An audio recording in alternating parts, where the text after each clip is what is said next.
हम जितने इस वक्त सियासत में हैं और इस जगह पर हैं, काफ़ी चीज़ें देख के, हमारे से बड़े बुज़ुर्ग इस हाउस में रहे हैं, देख के चलें। ऐसी चीज़ों पर, ऐसे वाक़यात में जब ऐसी चीज़ें आ जाती हैं तो मुल्क के लिए तबाही की तरफ जाते हैं, अच्छाई की तरफ नहीं जाते हैं। ख्वाजा साहब ने बड़ी अच्छी बातें भी काफ़ी की, काफ़ी सियासी बातें भी की। हमें इसको कंडेम करना चाहिए, इसकी तहकीकात लाजमी होगी, ये चीज़ साफ होगा, जो भी जिस पर आएगा उसको बिल्कुल एक्शन लेना चाहिए, उस पर अमल करना चाहिए। लेकिन मेरी गुजारिश और थी, हम इधर सियासी बात तो हमेशा भी जब से 2 महीने 3 में सियासी बात ज़्यादा कर रहे हैं, लेकिन हमारे यहाँ अभी तक फ्लड की कोई बात नहीं कर रहा है। आपने एक दिन रखा, उस दिन कोई भी फ्लड वाला नहीं आया। बड़े बड़े वज़ीर इधर बैठे थे, बड़े बड़े वज़ीर, दमक आगा ख्वाजा साहब जैसे और थे कि भाई हमारे इलाके से पानी निकल जाएगा। अभी तक हमारे इलाके में पानी खड़ा है। शिकारपुर डिस्ट्रिक्ट में अगर ये पानी नहीं निकलेगा तो नेक्स्ट दिसंबर तक लोगों के खाने के लिए कुछ उगा नहीं सकेंगे। मैंने प्रिविलेज मोशन मूव की, अफसर नहीं आए इधर। आखिर कौन इसको देखेगा जब इधर बात करते हैं कि भाई ये तो सूबाई सब्जेक्ट है। भाई सूबाई सब्जेक्ट आप एक ही गवर्नमेंट में, अगर हमारे शिकारपुर में कौन सा हमने कसूर किया है कि हमारा पानी नहीं निकला है? 2010 में पानी आया था, वो निकला गया, तो अभी क्यों निकल रहा है?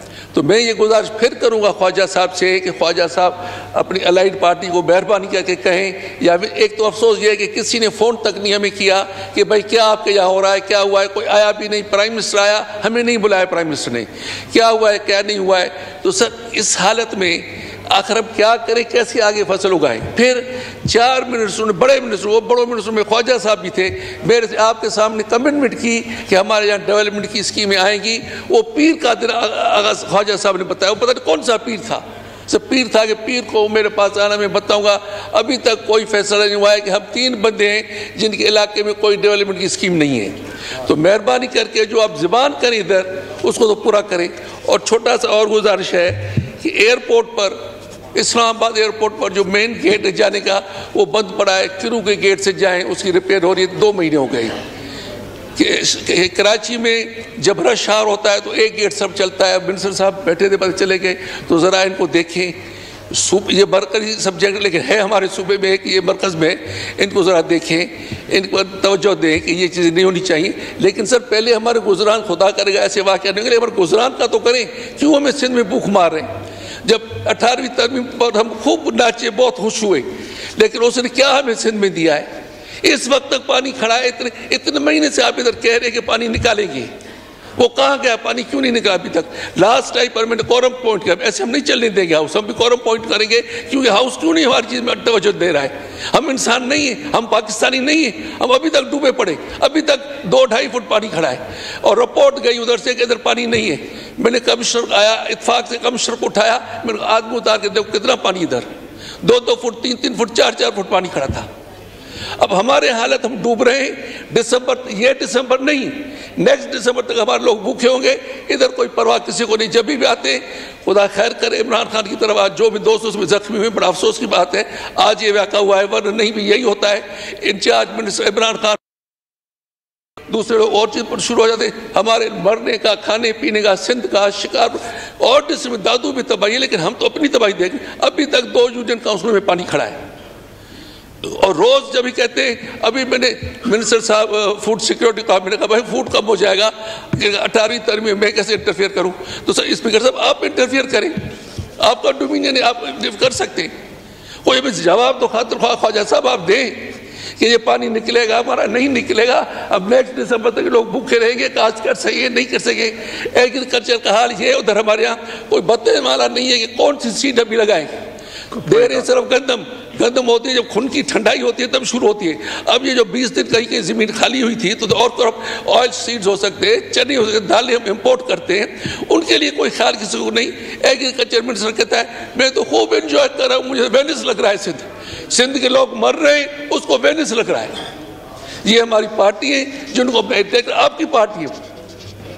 मैंने सबको, मैंने जरदारी साहब को मैसेज किया, बिलावल साहब को मैसेज किया, साहब ये वेनिस कहाँ से, हम तो मर रहे हैं, आप वेनिस आप मिनिस्टर कह रहे हैं। ऐसे लोग कुछ खुदा के वास्ते का। और सर मैं इस कोरम पाउंड करूँगा, ख्वाजा साहब ने मेरे से वायदा किया था कि नेक्स्ट वो गुजर गया मंडे कि मैं 50 करोड़ आप जैसे पैसे मिलेंगे। वो वायदा ख्वाजा साहब का कहाँ गया? वो मुझे वायदा दोहराए, वरना मैं मुझे कोरम पॉइंट आउट करना पड़ेगा और फिर मैं इजलास नहीं चलने दूंगा। आप ख्वाजा साहब का वायदा किधर गया? कौन है ख्वाजा साहब? वो है जिनके वालिद की अब स्पीच सुनने जाते थे और वो ज़बान के आदमी बनते थे। मुझे ख्वाजा साहब इतना वायदे का पक्का होगा, लेकिन ख्वाजा साहब तो मुझे कहा आओ मंडे को एक मंडे जाके दफ्तर में वो रोल के मैं थक गया। न ख्वाजा साहब फ़ोन पर मिले, न ख्वाजा साहब कहीं पाकिस्तान में थे, न कोई दफ्तर में बता रहा था कहाँ है। अगर लोग ये मरेंगे कहाँ जाएंगे? क्यों हमारे लोगों को मरा रहे?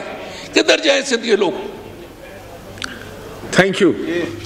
ख्वाजा साहब आप अभी रिस्पॉन्ड करेंगे या कुछ तकरीर सुन लेने के बाद आप? जी ख्वाजा मोहम्मद आसिफ साहब। शुक्रिया जनाब स्पीकर। मेरे भाई ने जितनी भी गुफ्तगू की है उससे कोई कथित तौर पे कोई इख्तलाफ नहीं है। मैं प्राइम मिनिस्टर साहब को गुजारिश करूँगा और हमारी सरकारी जो हमारा अलायंस है उसमें भी जो साहबान इस मसले से डील कर रहे हैं, मैं कहूँगा कि जो इनका हल्का है मेरे भाई का या बाकी भी जितने भी हल्के हैं, अगर वहाँ पे कोई अपोजिशन के लोग हैं तो वो उनके लिए उसी तरह ट्रीटमेंट हो जिस तरह बाकी हल्कों में हो रहा है। ये कोई सियासी मसला नहीं है, ये एक तबाही है जो सारे सिंध में, बलूचिस्तान में, साउथ पंजाब में, केपी में सब जगह आई हुई है और हमने सब ने मिल के उस तबाही का मुकाबला करना है। अगर कोई मेरे नज़दीक तो कोई डिस्क्रिमिनेशन नहीं हो रही, लेकिन अगर कह रहे हैं वॉसपक साहब के डिस्क्रिमिनेशन हो रही है तो I will bring it to the knowledge of prime minister कि इस किस्म की कोई फीलिंग डेवलप नहीं होनी चाहिए कि एक हल्के में तबाही हुई है, वहाँ पे ज़्यादा काम हो रहा है, दूसरे को निगलेक्ट किया जा रहा है। नहीं, इवन हैंडेड जो है ट्रीटमेंट होनी चाहिए इस सारी की। जहाँ तक डेवलपमेंट स्कीमों का ताल्लुक है, मैंने इनसे बात की थी और मैं ज़रूर ये टेकअप करूँगा। डेवलपमेंट स्कीमों को तो अभी तक मुझे भी नहीं मिला, मैं आपके सामने खड़ा, मुझे तो मेरी तो कोई स्कीम जो है आज तक ना कोई ठेका हुआ है ना फंड रिलीज़ हुए हैं। लेकिन whenever it मैंने बिल्कुल कहा था कि मंडे को बताऊंगा। मुझे अपना पता नहीं लगा, जब मुझे अपना पता लगता है साथ में आपका भी पता लगाऊंगा इंशाल्लाह। ये देखें गवाही भी आ गई है, किसी को फंड नहीं मिला। अगर थैंक यू सर, देखें पॉइंट आ गया। देखें मैं आपको इस हाउस में खड़ा इस चीज़ का बिल्कुल आप मेरी बात पे इतवार करें, मैं किसी को कोई पैसे नहीं मिले। Thank you sir. No cross talk. आपने बात कर ली। काम हो रहे हैं नहीं, देखें वो मेरी बात सुने। Thank you. अगर प्रोविंशियल गवर्नमेंट वहाँ पे इस तरह, तो पंजाब गवर्नमेंट जो है वो भी काम कर रही है, मेरे हल्के में काम कर रही है। इस तरह केपी की हुकूमत जो है नूर आलम के कमरे में हल्के में काम कर रही है। इसी तरह पंजाब में और केपी में इसी तरह ही हो रहा है। ख्वाजा साहब प्लीज आप सीट को एड्रेस करें। नहीं ऐसे ही है। Khwaja Sahab please address the chair. आप डायरेक्ट टॉक ना करें। मैं माफी चाहता हूँ जनाब आला, वो प्रोविंशियल गवर्नमेंट कर रही है। प्रोविंशियल गवर्नमेंट जो है पंजाब में मेरे हल्के में काम हो रहे हैं, मुझे कोई गिला नहीं है। ठीक है, सियासत में होता है, पहले भी होता रहा है, अब भी हो रहा है। बहुत चीजें सियासत में जो है बर्दाश्त करनी पड़ती हैं। Thank you. और ये जो बसों के पीछे लगा हुआ है ना, या बर्दाश्त कर या पास कर, तो ये वो हिसाब है। Thank you. सैयद गुलाम मुस्तफ़ा शाह साहब। जी थैंक यू जनाब स्पीकर। जनाब स्पीकर, मेरे ख्याल से इस हाउस में कोई भी ऐसा मेंबर नहीं है जो आज के इंसिडेंट को और पूरा है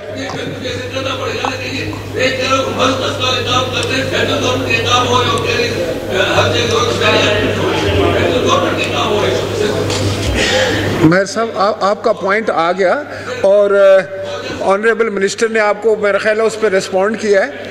अब अगर कोई बात आपकी रह गई है तो आपको दोबारा टाइम देंगे। जी गुलाम मुस्तफ़ा शाह साहब। थैंक यू जनाब स्पीकर। जनाब स्पीकर, जैसे कि मैं कह रहा था कि इस हाउस में कोई ऐसा मेंबर नहीं है जो आज के वाक़ये को कंडेम नहीं करता। पीपल्स पार्टी भी इस वाक़ये को